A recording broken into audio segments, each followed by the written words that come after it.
আসসালামু আলাইকুম। দেশ অথবা দেশের বাইরে যেখান থেকে শুনছেন সকলকেই জানাচ্ছি আন্তরিক শুভেচ্ছা ও ভালোবাসা।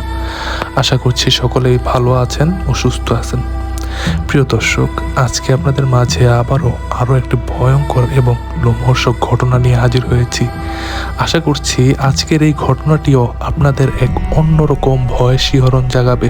তো আর কথা বাড়াবো না, আপনাদেরকে ঘটনায় নিয়ে যাব। তবে ঘটনায় নিয়ে যাওয়ার আগে ছোট্ট একটা অনুরোধ, সবাই আমার এই চ্যানেলটিকে সাবস্ক্রাইব করে দিবেন এবং পাশে থাকা বেল আইকনটি চেপে দিবেন। আর আজকের এই ঘটনাটি কার কাছে কেমন লাগলো অবশ্যই কমেন্টের মাধ্যমে জানাতে ভুলবেন না। তো চলুন ঘটনা শুরু করি।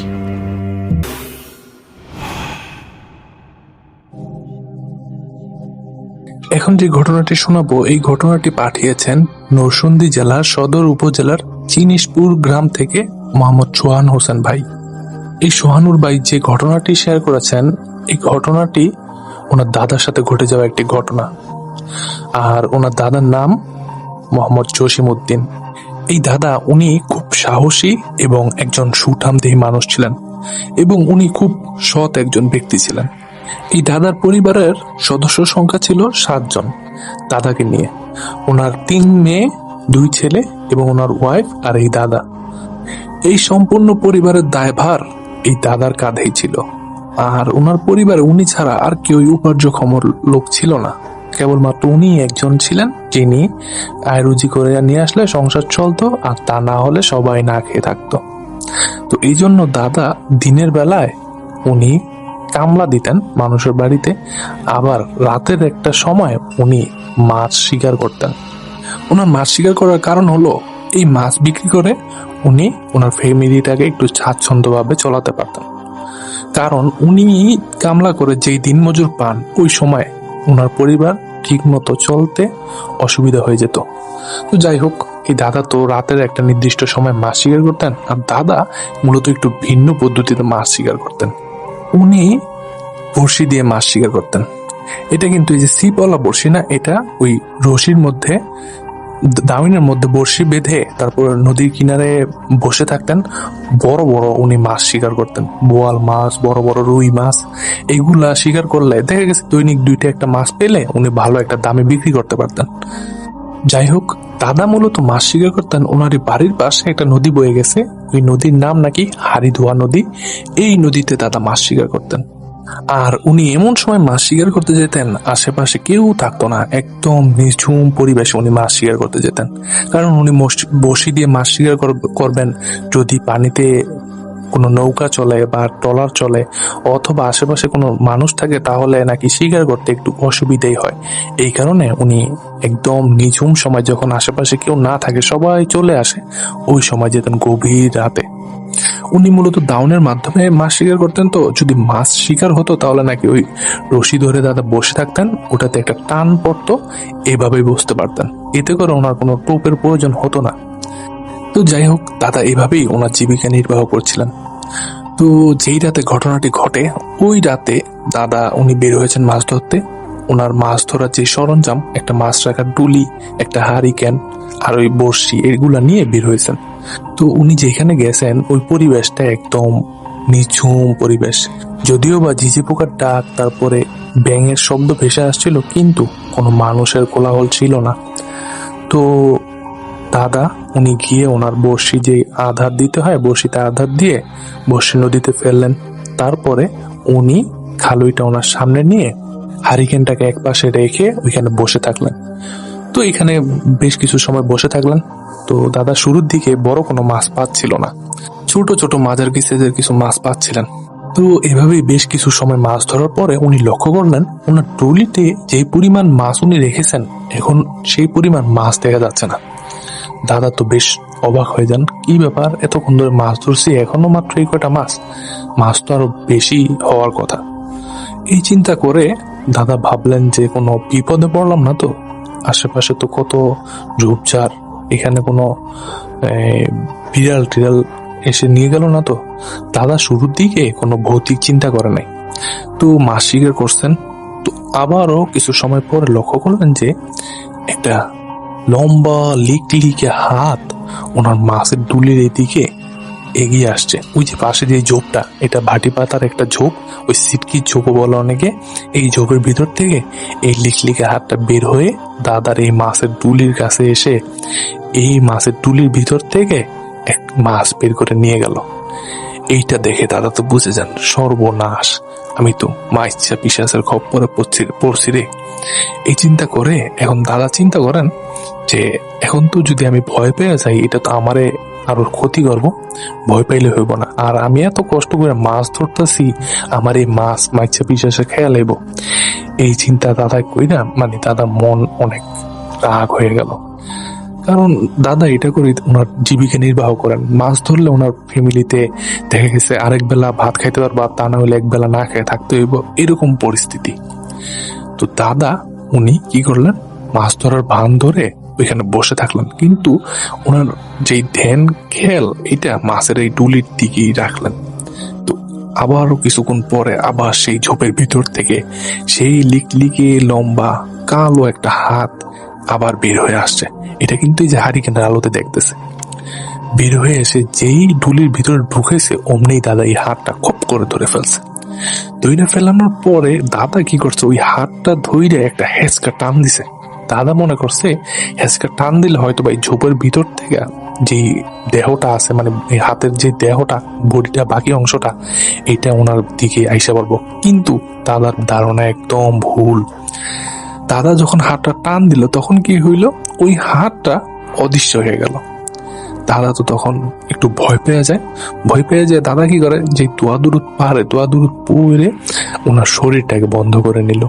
এরপরে দাদা ওইটার উদ্দেশ্যে হুমকি দিয়ে থাকে, এই রে বেটা, কে রে তুই, এত বড় বেঈমান, আমি এত কষ্ট করে মাছ ধরতেছি, আমার সংসার চলে না, আমি এগুলা বিক্রি করে সংসার চলে, আমার বউ বাচ্চার মুখে খাবার তুলে দিই, তুই আমার এই মাছগুলো খেয়ে ফেলতেছস, তুই যদি এক বাপের বেটা হস তাইলে আমার সামনে আয়।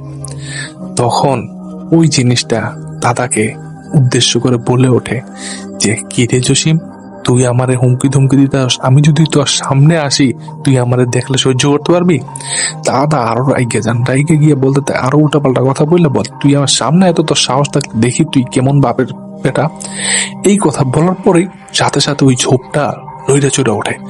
আর তখনই মনে হলো এক লাফে ওই ঝোপের ভিতর থেকে একটা লিকলিগে লম্বা একটা দেহ, প্রায় 10 থেকে 12 ফিট হইব, এরকম একটা দেহ দাদার সামনে প্রকট হইল। আর এটা দেখে মনে হইতেছে একটা নারী অবয়ব, চুলগুলো বড় বড় সামনের দিকে ঝুলে আছে, মুখটার দিকে দেখে মনে হইতেছে যেমন মুখের কোনো আকৃতি নেই, মানে নাক নাই, চোখ নেই, চোখ আছে কিন্তু চোখের এই জায়গায় কোটর, কিন্তু চোখ নাই।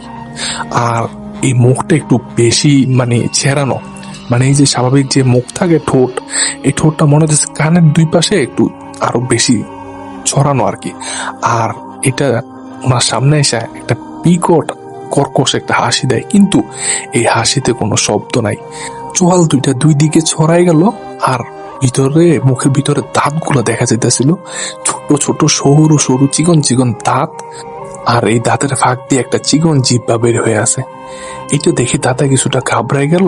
দাদা নিজের ধৈর্য রাখে, আগের সময় মানুষের যা হয় আর কি।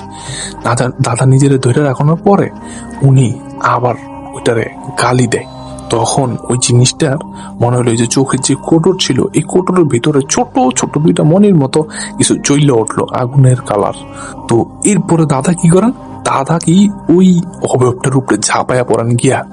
যখনই দাদা ওই অবয়বটার উপর ঝাঁপায়া পড়েন তখন দুইজনের মধ্যে ধস্তাধস্তি হইতেছে। দাদা কিন্তু বেশ সুটাম দিয়েছিলেন, একদম তাগড়া, মানে গোলগাল একটা দেহ ছিল, পরিশ্রম করা দেহ আর কি, যেরকম হয় আপনারা দেখবেন গ্রামে কিছু গুটেলা গাটেলা মানুষ থাকে না, মাফ করবেন আমার মুখের ভাষার জন্য, এরকম আর কি, মানে সেরকম টাইট একটা বডি। দাদা ওইটার সাথে মারামারি করতেছে, ধস্তাধস্তি করতেছে, ওই জায়গার আশপাশ কোতলায় গেল, ঝোপ ঝাড় ভেঙে দিতেছে, এই অবস্থা। আসলে ওই জিনিসটা দাদার লগে বাইরে উঠতেছিল না, আর দাদার ওই জিনিসটা বেশি ক্ষতি করতে পারতেছিল না। কেন? কারণ দাদা নিজের শরীরটার বন্ধ করে রাখছিল, আর কোন একটা কারণবশত ওই জিনিসটাও সেরকম ভাবে একটা বেয়ত করতে পারতেছিল না। দাদা কি করে ওইটারই এমন ভাবে কেস কি দিয়া ধরে, ওইটা আর মানে নড়াচড়া করতে পারতেছিল না। এটা আসলে একদম লিকলিগে একটা দেহ, আর দাদার আসলে সেই রকম একটা সুঠাম দেহ।